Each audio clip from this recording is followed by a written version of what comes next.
सम hospital एवं IMS मिलित सहयोग में अनुष्ठित हो जाइछि रिसर्च एंड पब्लिकेशन वर्कशॉप को डीन मैडम उद्बोधन देलापर प्रोफेसर श्रीजित दास कर्मशाला परिचालना कार्य संभाळिथिले। एही वर्कशॉप रे technology foreign faculty doctor Sreejit Das, dean professor doctor Sanghamitra Mishra, MS professor doctor Pushparaj Samant Singhar, department of endocrinology professor doctor Jayashree Swain आदि जोग दैथिले।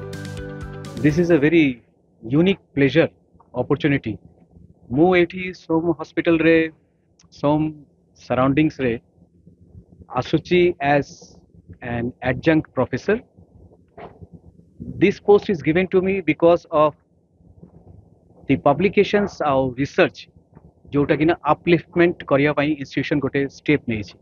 So I am thankful to the institution कि से माने ए जिंसोटा को start कले. और मोर विजिट रे I try to educate the people, faculty, students कि केमती से माने रिसर्च को गोटे पैशन हिसाब रे से माने एक्सेप्ट करिवे, से माने पेपर लिखिवे और हाई इंपैक्ट फैक्टर जर्नल्स से माने पब्लिश करिवे। रिसर्च इंप्रूवमेंट हेले there is a chance that university ranking भी बढ़िबो और फंडिंग सोर्सेस भी बाहर आसे। So I really thank the organisation of SOA to start this every 6 months रे होचे। मु जेतेबेले आछि as an adjunct faculty, I try my best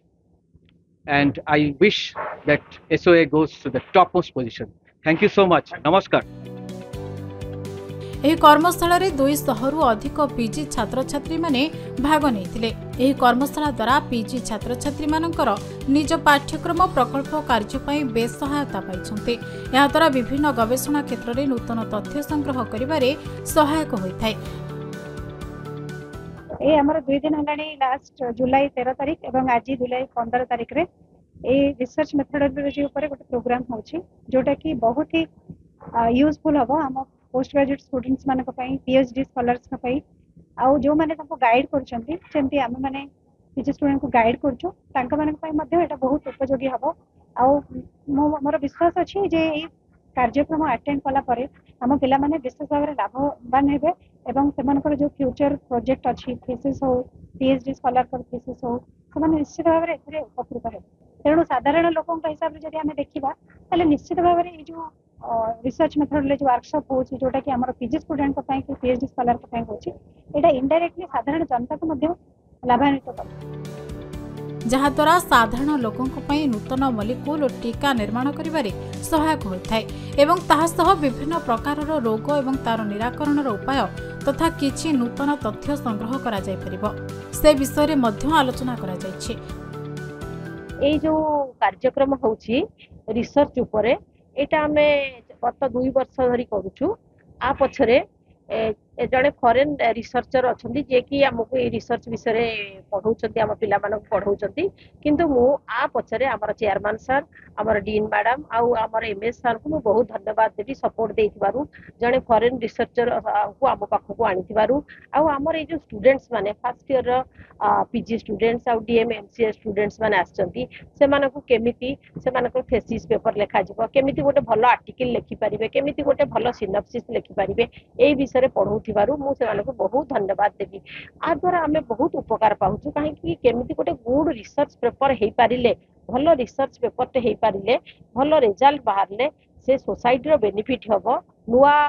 औषध नुआ जिनिस सब बाहरिबो जोटा कि आम रोग निराकरण रोग दूरीकरण रे सहायता करिवो। मु बहुत धन्यवाद देबी चेयरमैन सर और सोआ यूनिवर्सिटी को जोटा कि आमको रिसर्च पाई कि सहायता करथिबारे। तो आमर ए गोटे research methodology of how to write a good thesis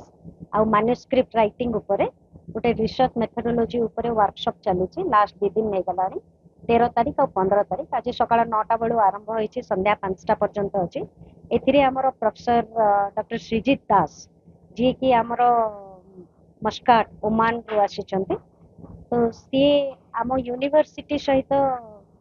visiting professor अछंती आउ आम यूनिवर्सिटी तांको डाकुची to train our faculties and trained our postgraduate student and super specialty जो DMMGH student अछंती how to write a good manuscript माने जेमती हमर एठी बहुत प्रकार रिसर्च होची बहुत प्रकार काम आमे करूछु बट एई जो कामटा करूछु एटा केमिति आमे पब्लिक डोमेन रे पहुंचै परिबा पब्लिक पई एटा केमिति बेनिफिट हे परिबो व्हाट वी आर डूइंग सेटा को केमिति आमे पब्लिक पाखरे पहुंचै परिबा that is known as a research a research टा को आमे केमिति लेखिबा सो दैट एटा गोटे जनरल सोसाइटी पई पब्लिक पई हेल्पफुल हबो तो ता ऊपर हमरो वर्कशॉप चली लास्ट 2 दिन नहीं गलानी तो आज हमर अच्छी particularly the post graduate student जो माने सुपर स्पेशलिटी डीएमएमसीएच स्टूडेंट मान को ट्रेनिंग करा होची 13 तारिख दिन हमर फैकल्टी इसका पाइन थिला सो आज एटा 9 टा रु 5 टा पर्यंत चली how to write a good thesis and management Bhubaneswar Chiranjeev Sethi को रिपोर्ट खबर ओडिशा।